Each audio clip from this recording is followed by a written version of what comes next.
Je m'appelle Otis et à 34 ans, j'ai bâti une entreprise de technologie prospère bien que je sois l'étranger dans ma propre famille.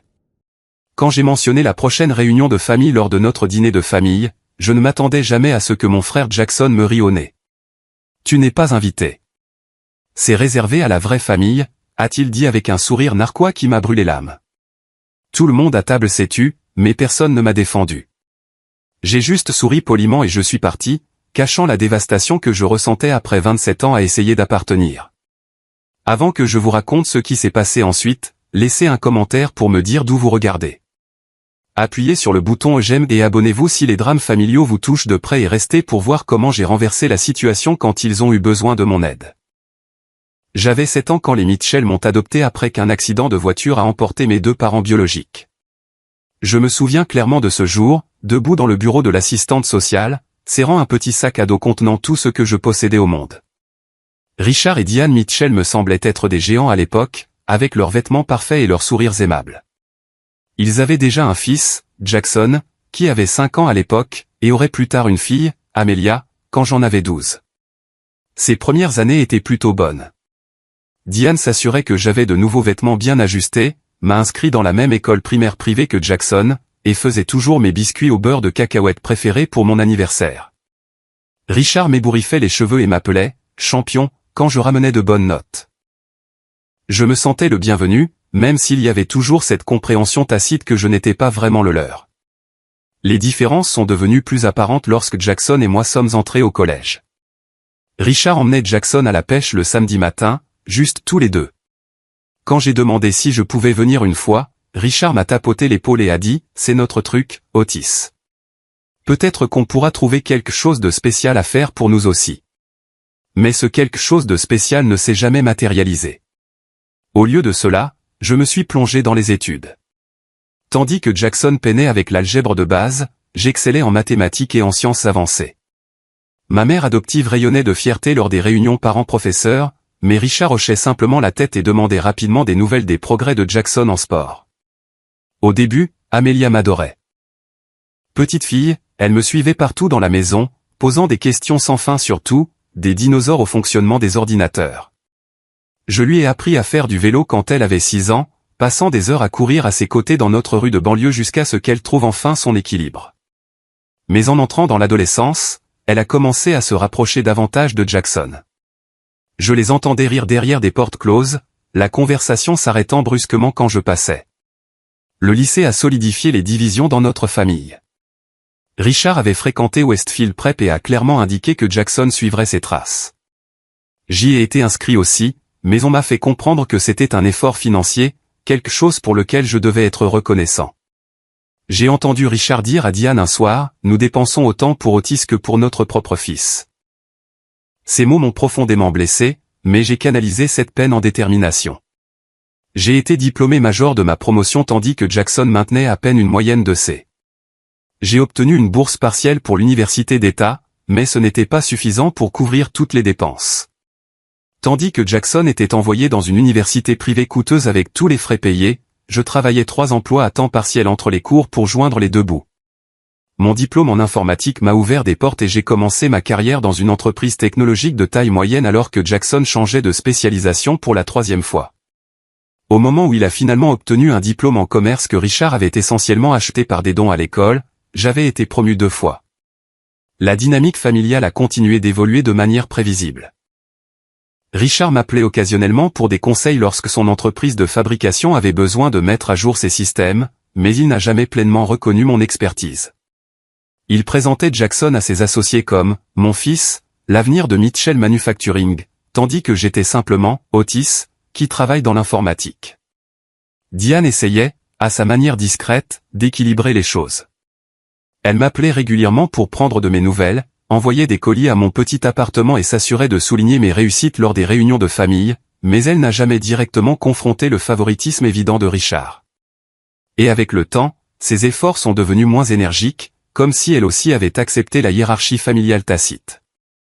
À la fin de la vingtaine, j'avais fondé ma propre société de conseil en technologie. L'entreprise a connu une croissance rapide, obtenant des contrats avec plusieurs entreprises du Fortune 500. J'ai acheté un appartement confortable en ville, investi judicieusement et constitué une épargne substantielle. Pendant ce temps, Jackson rebondissait entre les emplois dans l'entreprise de son père, ne répondant jamais tout à fait aux attentes de Richard, mais recevant toujours une deuxième, troisième et quatrième chance. Malgré tout, je continuais à me présenter au dîner du dimanche une fois par mois. J'envoyais des cadeaux d'anniversaire et de Noël attentionnés. Je me souvenais des anniversaires et des événements marquants. J'essayais d'être le fils qu'il n'avait jamais pleinement accepté, espérant qu'un jour ma persévérance serait récompensée par un véritable lien familial. En y repensant maintenant, je réalise que je me préparais au chagrin qui était inévitable depuis le début. Au début de la trentaine, mon entreprise de conseil en technologie était passée d'une opération unipersonnelle à une société respectée de 28 employés.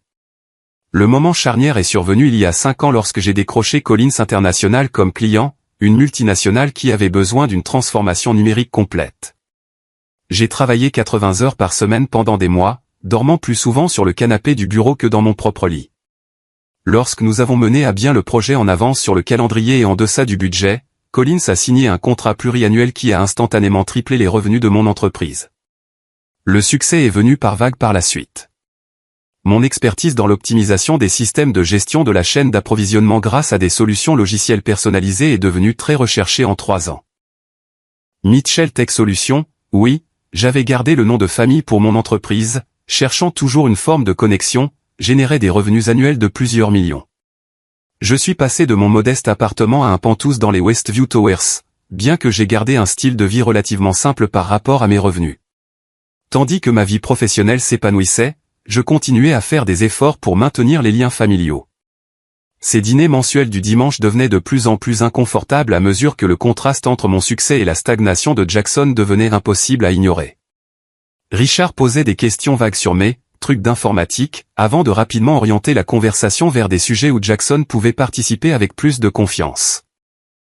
Mon ami Marcus, qui était le directeur des opérations de mon entreprise, remettait souvent en question mon dévouement à ses obligations familiales. « Tu as réussi malgré eux, pas grâce à eux », disait-il après avoir entendu parler d'un autre dîner gênant. « Tu ne leur dois ni ton temps ni ton énergie émotionnelle. » Mais quelque chose en moi ne pouvait pas abandonner l'espoir que la réussite me ferait enfin sentir comme un vrai membre de la famille. À cette époque, l'entreprise de Richard a commencé à faire face à de sérieux défis. Le secteur manufacturier évoluait rapidement et Mitchell Manufacturing ne s'était pas adapté assez vite aux nouvelles technologies et à la concurrence mondiale. J'ai offert des suggestions et même proposé une collaboration entre nos entreprises. Mais Richard souriait avec raideur et disait « Nous faisons ça depuis 3 générations. Nous surmonterons cette tempête à notre manière. » Ce que je ne savais pas à l'époque, c'est que leur manière impliquait de prendre une deuxième et une troisième hypothèque sur leur maison et de liquider leur compte de retraite. L'orgueil de Richard l'empêchait d'admettre la gravité de la situation jusqu'à un moment particulièrement désespéré où il m'a demandé un prêt commercial temporaire de $60 000. J'ai transféré l'argent immédiatement, rédigeant des documents de prêt en bonne et due forme par habitude, même si je ne m'attendais pas vraiment à être remboursé. Jackson, pendant ce temps, avait lancé plusieurs entreprises de son côté, une boutique de souvenirs sportifs, un service de livraison de nourriture pour chiens haut de gamme et, plus récemment, une brasserie artisanale. Chaque entreprise suivait le même schéma, enthousiasme initial, mauvaise gestion, intérêt décroissant et échec final. Après chaque effondrement, il retournait à un poste dans l'entreprise de son père, où ses échecs étaient discrètement absorbés par les finances en difficulté de l'entreprise plus grande. Ma sœur Amelia avait épousé Bradley Worthington, héritier d'une fortune bancaire régionale. Bradley ne faisait aucun effort pour cacher son dédain pour mon statut d'adopté, faisant souvent des commentaires sur la « bonne lignée » et la « qualité du sang » à portée de voix. Amelia, désireuse de garantir sa position dans la riche famille de Bradley, contestait rarement ses remarques et se joignait même parfois avec des pics subtils sur les « vrais Mitchell ». Un aspect particulièrement douloureux de cette période a été de voir la santé de Diane décliner. Elle a développé une polyarthrite rhumatoïde qui s'est progressivement aggravée, nécessitant des traitements spécialisés non entièrement couverts par l'assurance. Quand je l'ai entendu dire à Richard qu'il pourrait avoir besoin de réduire ses médicaments en raison des coûts, j'ai arrangé anonymement avec son médecin de couvrir toutes ses dépenses médicales. Pendant 3 ans, j'ai payé $1 500 par mois pour ces traitements, sans jamais dire à personne dans la famille que j'étais la source de cette aide financière mystérieuse. Malgré mes réussites professionnelles et ma sécurité financière, une profonde solitude s'était installée dans ma vie. Je sortais occasionnellement, mais les relations s'éteignaient inévitablement lorsque je ne pouvais pas m'ouvrir complètement sur ma situation familiale, ou lorsque des partenaires potentiels sentaient la douleur non résolue que je portais. J'ai construit une belle maison, mais je recevais rarement. Je pouvais me permettre des vacances de luxe, mais je voyageais généralement seul pour affaires, prolongeant mes voyages d'un jour ou deux pour voir les sites touristiques en solitaire. Marcus est resté mon ami le plus proche et mon confident, mais même lui ne connaissait pas toute l'étendue de mon soutien financier à la famille Mitchell. Outre les prêts directs et les paiements médicaux, il y avait d'innombrables petites dépenses, couvrir les frais de mariage d'Amelia lorsque la contribution de Richard était insuffisante, aider avec les impôts fonciers lorsqu'ils arrivaient de manière inattendue, payer une location de vacances en famille dont j'étais invariablement trop occupé pour profiter aux côtés de tout le monde. Dans les semaines précédant ce dîner fatidique, j'avais ressenti un rare sentiment d'optimisme quant à ma place dans la famille. Richard m'avait en fait appelé pour me demander conseil sur la possibilité d'informatiser certains aspects des opérations de son usine. Jackson avait été civil lors de nos dernières interactions. La réunion de famille annuelle approchait, un événement qui attirait généralement les Mitchell de tout le pays pour un week-end dans un complexe au bord d'un lac. J'y avais toujours assisté, couvrant généralement la moitié des dépenses discrètement par des paiements directs au lieu. Cette année marquerait les 30 ans depuis que les Mitchell m'avaient adopté, et quelque chose en moi espérait une reconnaissance, un signe qu'après tout ce temps, j'étais vraiment l'un des leurs. Comme je me trompais. La soirée a commencé comme n'importe quel autre dîner de famille mensuel. Je suis arrivé à la maison de la famille Mitchell, la même maison coloniale de 2 étages où j'avais passé mon enfance, à 18 heures précises, une bouteille du pinot noir préféré de Diane à la main. Richard a ouvert la porte avec son salut standard, une poignée de main ferme et une tape sur l'épaule qui ne s'est jamais tout à fait transformée en une véritable étreinte. La maison sentait le rôti de bœuf et les petits pains frais, le dîner dominical signature de Diane. Dans le salon, Jackson sirotait déjà une bière, faisant défiler son téléphone avec l'expression détachée qu'il portait chaque fois que j'étais là. Amelia et Bradley étaient assis sur le canapé, leur posture parfaite et assortie d'une manière qui semblait répéter. « Otis, si contente de te voir », a appelé Diane depuis l'embrasure de la cuisine, s'essuyant les mains sur son tablier. Son sourire était sincère, bien que fatigué, les rides autour de ses yeux plus profondes qu'elle ne l'étaient il y a un mois. Je lui ai donné une douce étreinte, faisant attention à ses articulations douloureuses, et j'ai offert le vin. « Tu n'aurais pas dû », a-t-elle dit, les mêmes mots qu'elle disait à chaque fois, bien que nous sachions tous les deux que le geste était attendu. La conversation du dîner a suivi son cours habituel, une petite conversation soigneusement chorégraphiée qui évitait tout échange significatif. Richard s'est plaint des nouvelles réglementations environnementales affectant son usine. Bradley a fait des commentaires sur le marché boursier délibérément simplifié, comme si je ne pouvais pas comprendre les questions financières malgré la direction d'une entreprise prospère. Amelia a détaillé les plans de son comité de charité pour un gala de collecte de fonds. J'ai remarqué que la tension dans la pièce semblait accrue, avec des regards étranges échangés entre Jackson et Richard, mais j'ai poursuivi ma stratégie habituelle d'engagement agréable. Lorsqu'il y a eu une accalmie dans la conversation, j'ai mentionné mes préparatifs pour la prochaine réunion de famille. J'ai bloqué toute cette semaine, ai-je dit, sincèrement excité. Je pensais venir au lac quelques jours plus tôt pour aller à la pêche avant que tout le monde n'arrive. Jackson, tu te souviens de ce bar monstrueux que tu as attrapé l'année dernière ? Je suis déterminé à battre ton record cette fois. Le silence qui a suivi mon commentaire a été immédiat et lourd.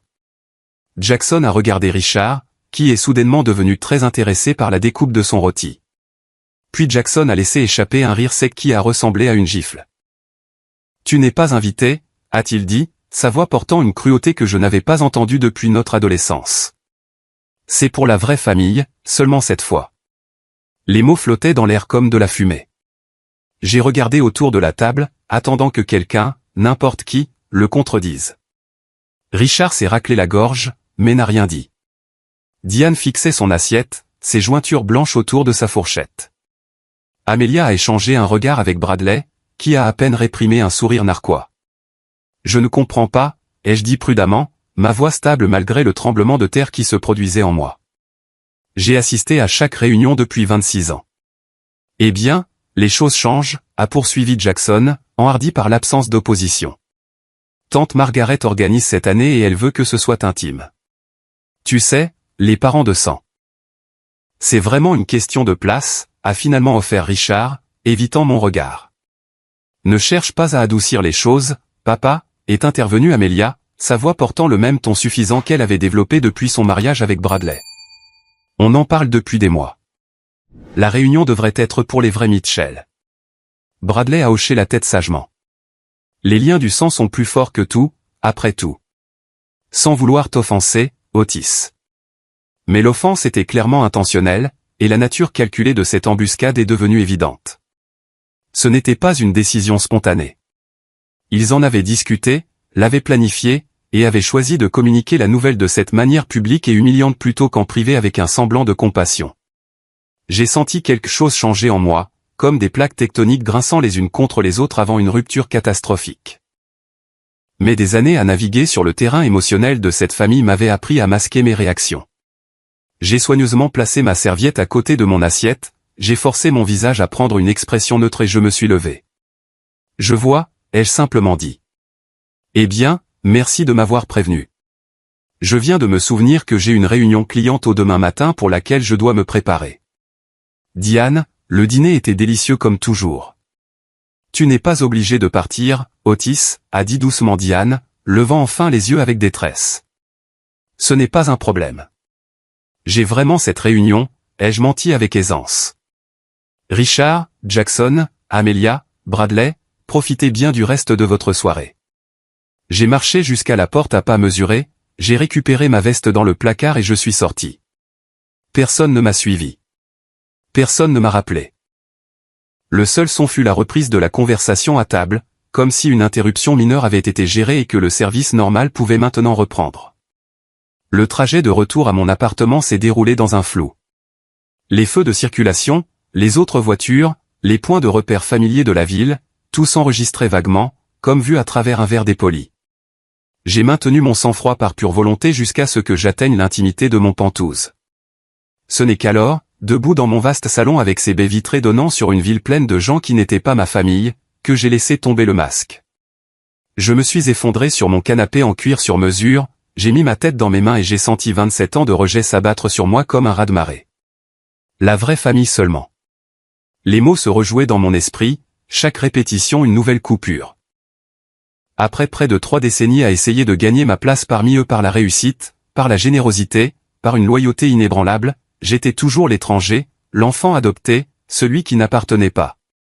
Cette nuit-là, je n'ai pas dormi. Je suis resté assis dans l'obscurité, regardant les lumières de la ville se brouiller à travers des larmes que je ne m'étais pas autorisé à verser depuis des années.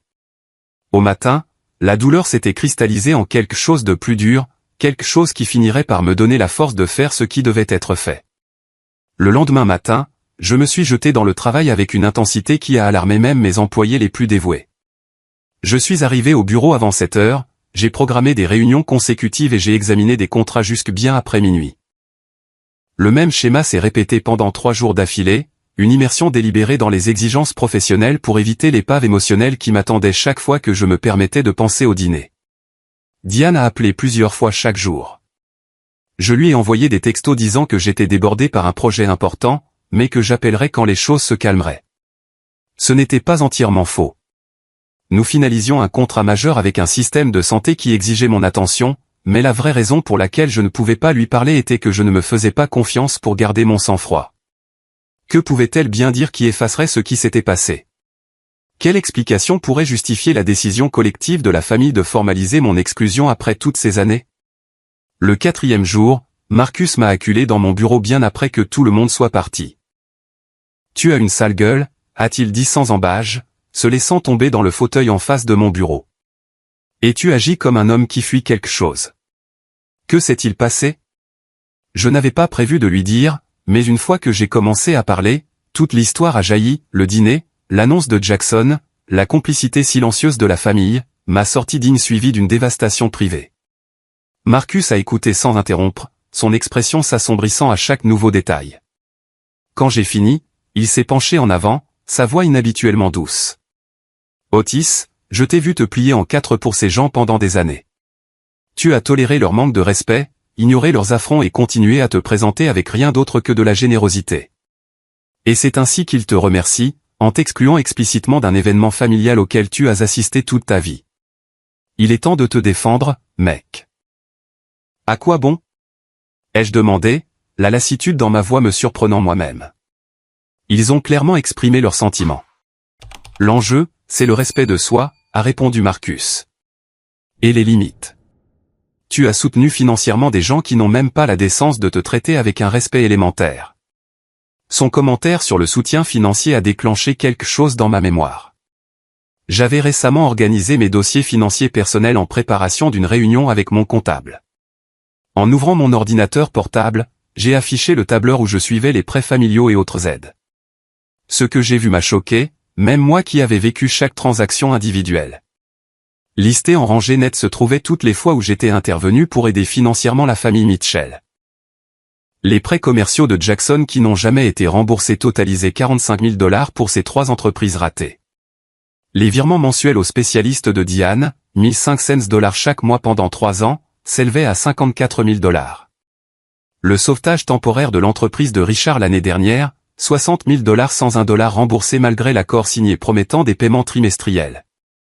La contribution au mariage d'Amelia, $25 000 que Richard m'avait demandé de fournir lorsque son entreprise connaissait un problème de trésorerie temporaire. L'hypothèque de la maison du lac que je payais pour moitié malgré le fait que je l'utilisais peut-être un week-end par an, $72 000 sur 6 ans. Diverses petites dépenses, cadeaux de Noël, vacances en famille auxquelles j'assistais rarement, réparation de voitures d'urgence, impôts fonciers ont ajouté des dizaines de milliers de plus au total. En regardant la somme finale, une vague de colère a finalement percé la blessure qui dominait mes émotions depuis le dîner. Plus d'$250 000, ai-je dit doucement. C'est ce que je leur ai donné, Marcus. Et ils ne peuvent même pas m'inclure dans une réunion de famille. Mon Dieu, Otis, je savais que tu les aidais, mais ça. Marcus s'est interrompu, regardant l'écran avec incrédulité. Comme par hasard, mon téléphone a vibré avec une notification. C'était une alerte bancaire pour une nouvelle demande de virement de Richard Mitchell de $2800. Le message joint disait « Besoin de couvrir certaines dépenses de la réunion de famille. On te remboursera le mois prochain. Merci. » L'audace était à couper le souffle. Non seulement il m'avait explicitement exclu de l'événement, mais Richard me demandait maintenant de l'aider à le payer. En regardant cette demande, quelque chose a finalement craqué en moi. Le bon fils, l'adopté reconnaissant, l'éternel étranger désespéré d'approbation, cette version de moi est morte à ce moment-là, remplacée par quelqu'un qui pouvait enfin voir la situation avec une clarté douloureuse. Fini, ai-je dit, ma voix stable et certaine. Marcus a levé les yeux du tableur. Fini quoi? Fini de financer leur vie pendant qu'ils me traitent comme si j'étais jetable. Fini de prétendre que nous sommes une famille quand c'est pratique pour leur compte en banque, mais pas quand il s'agit d'une véritable inclusion. Fini. J'ai pris mon téléphone et j'ai fait une capture d'écran de la demande de virement de Richard. Puis j'ai refusé la transaction et j'ai envoyé à Richard la capture d'écran avec un simple message, paiement refusé. Ça doit être cette politique de famille seulement. Puis j'ai éteint mon téléphone, fermé mon ordinateur portable, et pour la première fois depuis des jours, j'ai ressenti autre chose que de la douleur. Ce n'était pas tout à fait la paix, mais c'était quelque chose d'adjacent. La certitude apaisante qui vient lorsqu'on honore enfin sa propre valeur. Je ne m'attendais pas à une réponse immédiate à mon refus de la demande de fonds de Richard, mais mon téléphone a explosé de notifications quelques minutes après l'avoir rallumé le lendemain matin. 6 appels manqués de Richard. 4 de Jackson. 9 textos qui sont passés de la confusion à la colère, puis à des menaces à peine voilées de ruiner les relations familiales pour un malentendu. Le texto le plus révélateur venait de Richard, je ne sais pas à quel jeu tu joues, mais nous avons besoin de cet argent aujourd'hui. Margaret attend la compte pour le lieu de la réunion avant midi. Aucune excuse, aucune reconnaissance du lien entre mon exclusion et mon refus de financer la dite exclusion, juste de l'arrogance enveloppée dans l'urgence. Le message vocal de Jackson était moins retenu, c'est quoi ce bordel, Otis? Papa a dit que tu refusais d'aider pour la réunion après tout ce que cette famille a fait pour toi. Très mature. Règle ça ou il y aura des conséquences. Tout ce que cette famille a fait pour moi. La phrase résonnait dans mon esprit alors que je consultais à nouveau mes dossiers financiers. L'ironie était presque douloureuse.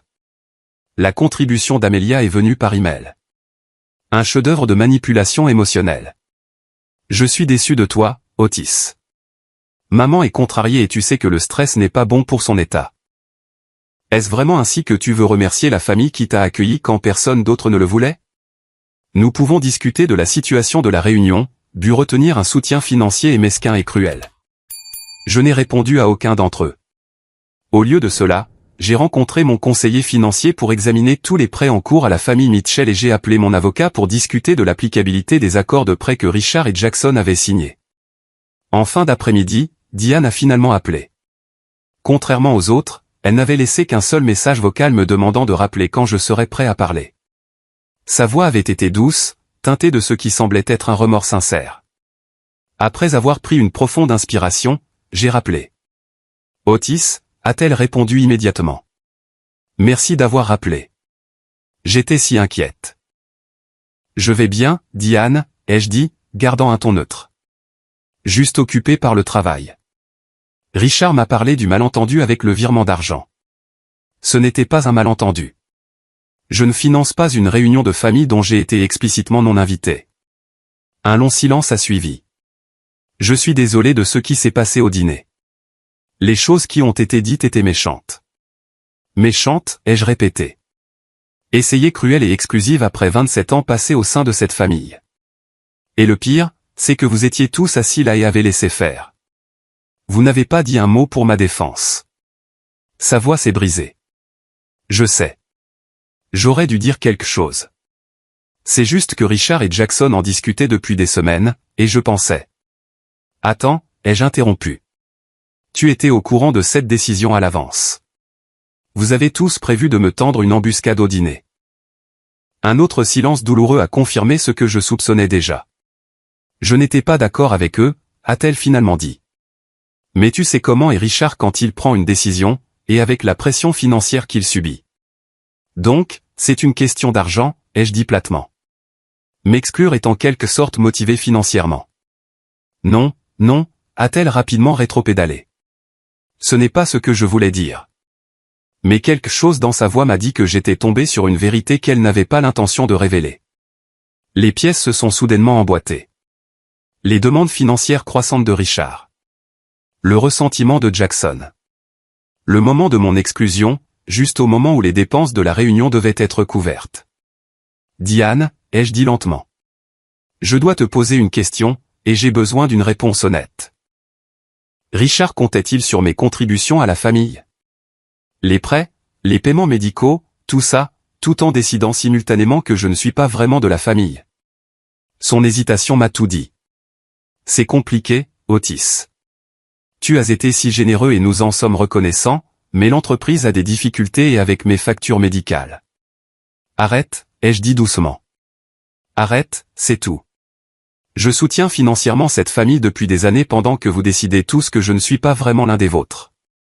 As-tu la moindre idée de ce que ça fait? Otis, s'il te plaît. Non, j'ai fini de supplier pour être accepté. J'ai fini de financer mon propre rejet. Après avoir terminé l'appel avec Diane, j'ai rédigé un email formel à Richard, Jackson, Amelia et Bradley. J'ai détaillé chaque prêt, cadeau et contributions financières que j'avais fait à la famille au cours de la dernière décennie, avec les dates, les montants et des copies des accords là où ils existaient. J'ai expliqué que je me retirais de l'hypothèque et de la propriété de la maison du lac avec effet immédiat, et que tous les prêts en cours étaient désormais exigibles dans les 30 jours, conformément aux accords écrits qu'ils avaient signés. L'email était direct mais pas colérique, simplement un compte rendu factuel de la réalité financière qu'ils avaient tenue pour acquise tout en décidant que je n'étais pas vraiment de la famille. J'ai terminé par « J'ai apprécié mon lien avec la famille Mitchell pendant 27 ans, souvent à un coût personnel et financier important. Je comprends maintenant que ce lien a été principalement une question de commodité pour la plupart d'entre vous. Considérez ceci comme un avis que la banque d'Otis est définitivement fermée. » J'ai envoyé l'email, puis j'ai de nouveau éteint mon téléphone. Cette nuit-là, j'ai eu ma première vraie conversation avec mon thérapeute depuis des années. Le docteur Lawrence m'avait aidé à surmonter les problèmes d'identité liés à l'adoption dans ma vingtaine, et maintenant j'avais de nouveau besoin de ses conseils. Ce que vous ressentez est parfaitement valide, m'a-t-il dit après que j'ai raconté les événements récents. Vous avez passé la majeure partie de votre vie à essayer de mériter un amour qui aurait dû être donné gratuitement. Fixer des limites n'est pas seulement approprié, c'est nécessaire pour votre santé émotionnelle. Je me sens coupable, ai-je admis, surtout pour les traitements médicaux de Diane. Vous pouvez soutenir les besoins de santé de Diane directement auprès des prestataires si vous le souhaitez, a-t-il suggéré. Mais le schéma plus large de dépendance financière qu'ils ont établi avec vous est malsain pour toutes les personnes impliquées. Rompre ce schéma est un acte de respect de soi. Le lendemain s'est passé dans un silence étrange. Pas d'appel, pas de texto, pas de mail d'aucun membre de la famille Mitchell. Je me suis plongé dans le travail, j'ai dîné avec Marcus et sa femme, et je suis rentré chez moi en me sentant plus léger que je ne l'avais été depuis des semaines. La clarté qui vient lorsqu'on se défend enfin après des années d'accommodement est une forme de paix en soi. Cette paix fut de courte durée. 2 jours après avoir envoyé l'email, à 19h32 précise, 3 coups secs ont retenti contre la porte de mon appartement. Je n'attendais pas de visiteurs et l'immeuble avait un portier qui annonçait généralement les invités. L'arrivée inopinée était donc inhabituelle. Quand j'ai vérifié par le Judas, j'ai été surpris de voir Richard, Jackson et Bradley debout dans le couloir. Le visage de Richard était rouge de colère. Jackson faisait les 100 pas nerveusement, et Bradley se tenait légèrement à l'écart, son expression un mélange de dédain et de calcul. Pendant un moment, j'ai envisagé de ne pas répondre, mais je savais que cette confrontation était inévitable et peut-être nécessaire. J'ai ouvert la porte, mais je suis resté dans l'embrasure, bloquant leur entrée. Nous devons parler, a dit Richard, tentant de s'avancer. J'ai dit tout ce que j'avais à dire dans mon email, ai-je répondu calmement. Tu ne peux pas nous couper les ponts comme ça, est intervenu Jackson. Nous sommes une famille. L'ironie de sa déclaration après le commentaire, la vraie famille seulement, ne m'a pas échappé. Je pense que les événements récents ont clarifié que je ne suis pas réellement considéré comme de la famille, ai-je dit. Mais nous pouvons parler. Entrez. Je les ai conduits dans mon salon, mais je suis resté debout pendant qu'ils prenaient place. Le contraste entre leur posture tendue et la vue paisible de la ville derrière eux était saisissant. Richard a parlé en premier, son ton oscillant entre conciliant et exigeant. Otis, cette situation est devenue incontrôlable. Jackson a mal parlé au dîner. Bien sûr que tu fais partie de la famille. Mal parlé, ai-je répété, et tout le monde s'est trouvé d'accord avec ce mal parlé, et vous avez tous justement discuté de ce mal parlé pendant des semaines à l'avance, selon Diane. Richard a jeté un rapide coup d'œil à Jackson avant de continuer. Écoute, des choses ont été dites qui n'auraient pas dû l'être. On peut arranger ça. Mais couper tout soutien financier sans avertissement, c'est extrême. Sans avertissement ? J'ai ri, incrédule. Vous m'avez explicitement exclu d'un événement familial tout en continuant à attendre que je vous aide à le financer. C'était mon avertissement. La façade de calme de Jackson s'est fissurée la première. Tu as toujours fait ça. Agir en supérieur parce que tu as eu de bonnes notes et que tu as bâti une entreprise prospère. Certains d'entre nous n'ont pas eu tous les avantages. Je l'ai regardé, sincèrement stupéfait par la distorsion de la réalité. Quels avantages, Jackson ? Tu es allé dans une école privée aux frais de tes parents pendant que je travaillais après les cours pour contribuer. Tu as eu l'université entièrement financée pendant que je travaillais 3 emplois entre les cours. Tu as eu plusieurs entreprises financées par l'argent de la famille, y compris le mien, pendant que j'ai construit la mienne à partir de rien. C'est différent, a-t-il marmonné. Comment ? Comment est-ce différent, ai-je insisté. Parce que tu as eu de la chance. Ton entreprise a décollé tandis que les miennes ont eu du mal. Et papa a toujours attendu plus de moi parce que je suis son vrai fils. Voilà. Le cœur de son ressentiment mis à nu. Bradley, qui était resté silencieux jusqu'à présent, s'est penché en avant avec l'air confiant de quelqu'un sur le point de porter le coup de grâce. Les accords de prêt que vous avez mentionnés ne sont pas aussi contraignants que vous le pensez. Nos avocats de famille les ont examinés, et il y a plusieurs voies que nous pourrions emprunter pour contester leur application. Je me suis tourné vers lui, étrangement reconnaissant de sa tentative transparente d'intimidation. Vos avocats de famille devraient les examiner plus attentivement, Bradley. Chaque document a été préparé par Levenson & Associates, l'un des meilleurs cabinets d'avocats en droit des contrats de l'État. Mais je vous en prie, poursuivez ces voies. Je serais ravi que tout cela soit examiné en audience publique, y compris le schéma de dépendance financière et les récentes déclarations explicites sur mon statut familial. L'expression de Bradley a légèrement vacillé, mais Richard est intervenu avant qu'il ne puisse répondre. Il ne s'agit pas de documents juridiques, Otis. Il s'agit d'obligations familiales. Exactement, ai-je acquiescé. des obligations familiales comme inclure les enfants adoptés dans les événements familiaux, comme défendre les membres de la famille quand ils sont maltraités, comme ne pas traiter quelqu'un comme un distributeur automatique tout en déclarant simultanément qu'il n'est pas de la vraie famille. La façade composée de Richard s'est finalement fissurée. Tu ne comprends pas la pression que nous subissons. L'entreprise est en faillite. La brasserie de Jackson est sous l'eau, et nous avons utilisé tes prêts pour maintenir tout à flot. Sans ton argent, nous pourrions perdre la maison. L'aveu flottait dans l'air comme une révélation, bien qu'il ne fasse que confirmer ce que je soupçonnais déjà. C'est donc de ça qu'il s'agit vraiment, ai-je dit doucement. Vous avez besoin de mon argent, mais vous ne voulez pas de moi. Ce n'est pas juste, a protesté Richard, mais ses yeux ne pouvaient pas croiser les miens. N'est-ce pas? Vous avez utilisé les prêts pour maintenir un style de vie que vous ne pouvez pas vous permettre. Les échecs de Jackson ont été amortis par mon succès. Et tout cela pendant que vous décidiez que je ne suis pas vraiment un Mitchell. Qu'est-ce que tu veux de nous, a demandé Jackson. Des excuses. Bien. Je suis désolé. J'ai dit que tu n'étais pas invité. Maintenant, vas-tu aider avec l'argent? Son manque de sincérité était si transparent que c'en était presque comique. Je ne veux rien de vous, ai-je répondu. C'est là toute la question. Pendant des années, j'ai voulu être accepté, inclus, traité comme un vrai membre de cette famille. J'accepte enfin que cela n'arrivera jamais et je ne suis plus disposé à financer mon propre rejet. C'est ridicule, a explosé Richard, se levant soudainement. Après tout ce que nous avons fait pour toi. Qu'avez-vous fait exactement pour moi, Richard, ai-je interrompu, ma voix d'un calme mortel. M'adopter? Oui. Fournir les nécessités de base pendant l'enfance? Oui. Mais m'aimer de manière égale? M'accepter pleinement? Me défendre quand j'étais exclu? Non. Nous n'avons pas à rester ici et à subir ça, a dit Jackson, se levant également. Vous avez raison. Vous n'avez pas à le faire. Et je vous demande à tous de partir maintenant. Nous n'avons pas fini de discuter de ça, a insisté Richard. Moi si, ai-je déclaré fermement. Les conditions sont dans l'email. Les remboursements de prêts commencent dans 30 jours. J'ai déjà demandé à mon avocat d'engager des poursuites si le calendrier n'est pas respecté. Espèce d'ingrat, a commencé Jackson, s'avançant vers moi les poings serrés. Ça suffit, les jeux coupés. Partez maintenant ou j'appelle la sécurité de l'immeuble. Ils n'ont pas bougé. Le visage de Richard avait pris une teinte violacée alarmante.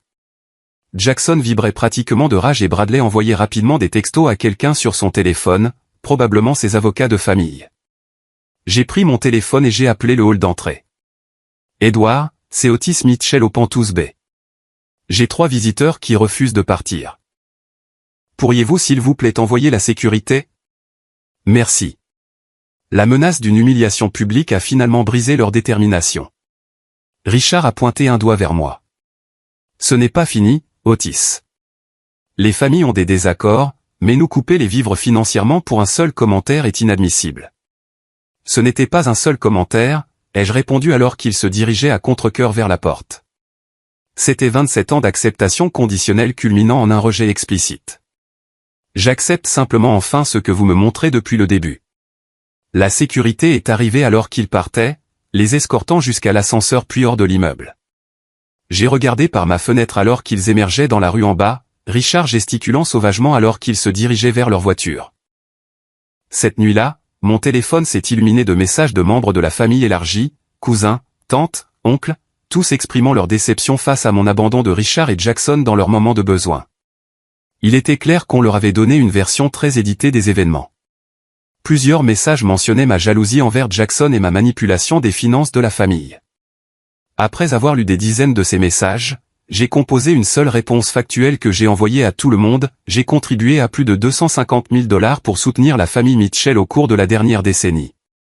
La semaine dernière, j'ai été explicitement non invité à la réunion de famille parce que je ne suis pas considéré comme de la vraie famille. J'aligne simplement mon soutien financier sur cette nouvelle compréhension de mon statut familial. J'ai joint la documentation des contributions majeures, les accords de prêt, les reçus de virement, les dossiers de paiement médical, et je l'ai envoyé à tout le monde. Puis j'ai éteint mon téléphone, je me suis versé un scotch et j'ai regardé les lumières de la ville en bas, me sentant étrangement libéré malgré la douleur.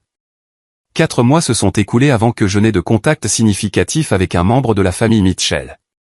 Pendant ce temps, je me suis concentré sur la reconstruction de ma vie autour de liens authentiques plutôt que d'obligations. Mon entreprise a continué de prospérer, s'étendant sur de nouveaux marchés et ajoutant 15 employés. J'ai acheté un chalet dans les montagnes à 2 heures de la ville, pas une maison de vacances tape à accent graveleuil comme la maison du lac familial, mais une retraite paisible où je pouvais pêcher, faire de la randonnée et me reconnecter avec moi-même. Mes séances de thérapie avec le docteur Laurence sont devenues une constante hebdomadaire, m'aidant à traiter le deuil de la perte de ma famille adoptive tout en reconnaissant qu'une grande partie de ce que j'avais perdu était une illusion plutôt qu'une réalité. Vous faites le deuil de la famille que vous vouliez qu'il soit, a-t-il observé lors d'une séance particulièrement difficile, pas nécessairement de la famille qu'ils étaient réellement. Le développement le plus surprenant est venu de quartiers inattendus.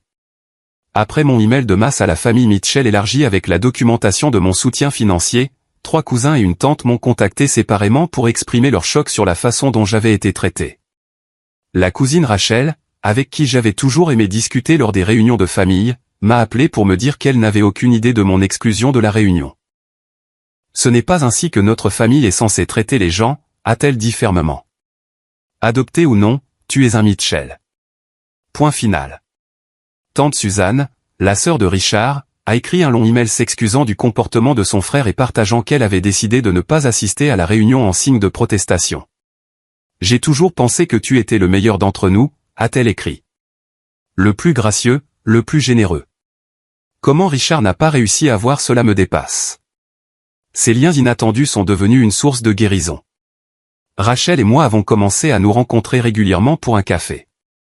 Tante Suzanne m'a invité chez elle pour le dîner et m'a présenté à des membres de la famille de son mari qui m'ont accueilli sans poser de questions. 2 autres cousins, Marc et David, m'ont contacté pour prendre des nouvelles, mentionnant qu'ils s'étaient toujours sentis un peu mis à l'écart par la branche de la famille de Richard aussi. Mon amitié avec Marcus s'est approfondie alors que je me suis enfin permis d'être vulnérable sur mon histoire familiale. Son soutien indéfectible et sa juste colère en mon nom m'ont aidé à valider des sentiments que j'avais réprimés pendant des décennies. Grâce à la thérapie, j'ai également découvert un groupe de soutien pour les adoptés adultes naviguant dans des dynamiques familiales complexes. Le soulagement d'être parmi des personnes qui comprenaient intrinsèquement les défis uniques de l'adoption a été profond. Une membre du groupe, Nathalie, a particulièrement compris mon expérience d'acceptation conditionnelle. Nos expériences partagées ont mené à une amitié qui s'est progressivement transformée en quelque chose de plus. Quant à la famille Mitchell proprement dite, les conséquences de mon retrait financier se sont déroulées exactement comme Richard l'avait craint. Jackson a dû vendre son VUS de luxe pour couvrir les dettes de la brasserie. Richard et Diane ont quitté la maison familiale pour une plus petite maison dans un quartier moins prestigieux. La maison du lac familial a été vendue pour couvrir d'autres obligations. La réunion de famille s'est déroulée sans moi, bien que tante Suzanne ait rapporté qu'elle était peu fréquentée et quelque peu morose. Les accords de prêt étaient une autre affaire. Malgré les menaces d'action en justice de Bradley, aucune contestation ne s'est matérialisée. Au lieu de cela, Richard a effectué des paiements mensuels minimes qui couvraient à peine les intérêts. Jackson n'a effectué aucun paiement. Je n'ai pas poursuivi de recouvrement agressif. L'accord servait davantage de documentation de la vérité que de dettes que je m'attendais à récupérer. 3 mois après la confrontation, Diane a de nouveau pris contact. Son message était simple. Tu me manques. Je suis désolé. Pouvons-nous parler? Après en avoir discuté avec le docteur Laurence, j'ai accepté de la rencontrer pour un café dans un lieu neutre. Elle avait l'air plus âgée, plus fatiguée que dans mon souvenir, le stress des derniers mois évident dans de nouvelles rides autour de ses yeux.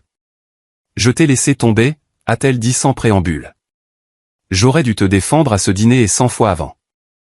J'ai laissé la personnalité plus forte de Richard l'emporter sur ce que je savais être juste, et je le regretterai pour le reste de ma vie. Ces excuses étaient les premières vraiment sincères que j'avais reçues de l'un d'entre eux. Nous avons parlé pendant plus de 2 heures.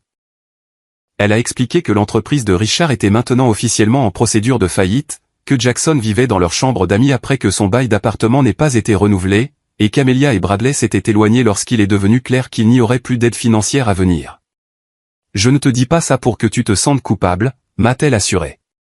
Tu as fait exactement ce que tu aurais dû faire. Je te le dis parce que je veux que tu saches que je vois clairement maintenant. Je vois comment nous, comment moi, avons tenu ta générosité pour acquise tout en te laissant être traité comme moins que de la famille. J'ai profondément honte. Je croyais que son remords était sincère. Après mûre réflexion, j'ai de nouveau pris des dispositions pour couvrir ses traitements médicaux directement auprès de ses prestataires, mais j'ai maintenu des limites fermes concernant toute autre aide financière. Nous avons commencé une reconstruction prudente de notre relation, un café toutes les quelques semaines, des appels téléphoniques occasionnels, mais j'ai clairement indiqué que mes limites avec Richard et Jackson restaient fermes. 6 mois après la confrontation, j'ai organisé ce que Nathalie a appelé en plaisantant une « réunion de famille authentique » dans mon chalet de montagne. Marcus et sa famille sont venus. Rachel et son mari nous ont rejoints. Tante Suzanne a fait sa fameuse tarte aux pommes. 3 amis de mon groupe de soutien pour l'adoption ont complété le rassemblement. Nous avons pêché, fait de la randonnée, joué à des jeux de société et partagé des repas sans le courant sous-jacent de tension qui avait caractérisé les événements de la famille Mitchell. À cette époque, j'ai également créé la Fondation Mitchell pour l'adoption, fournissant des ressources éducatives et de soutien émotionnel aux enfants adoptés et à leurs familles. La première initiative de la Fondation a financé des services de thérapie pour les adoptés naviguant dans des problèmes d'identité, quelque chose auquel j'aurais aimé avoir accès plus tôt dans ma vie. Richard a appelé une fois pendant cette période, son ton maladroitement conciliant, mais manquant toujours de véritable responsabilité.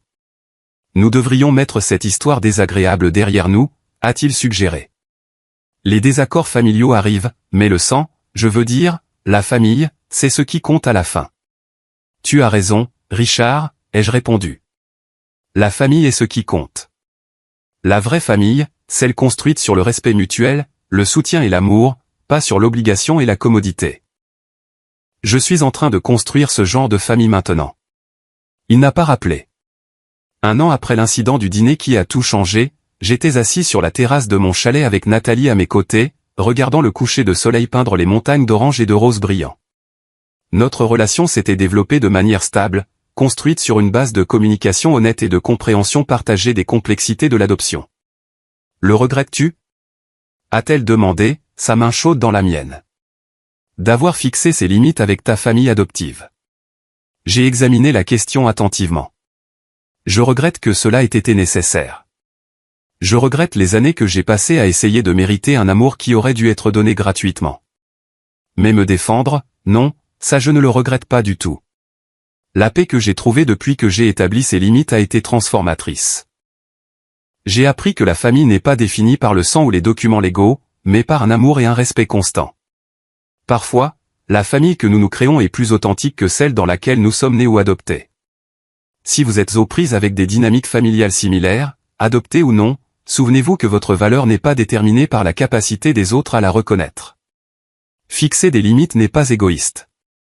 C'est essentiel pour la santé émotionnelle.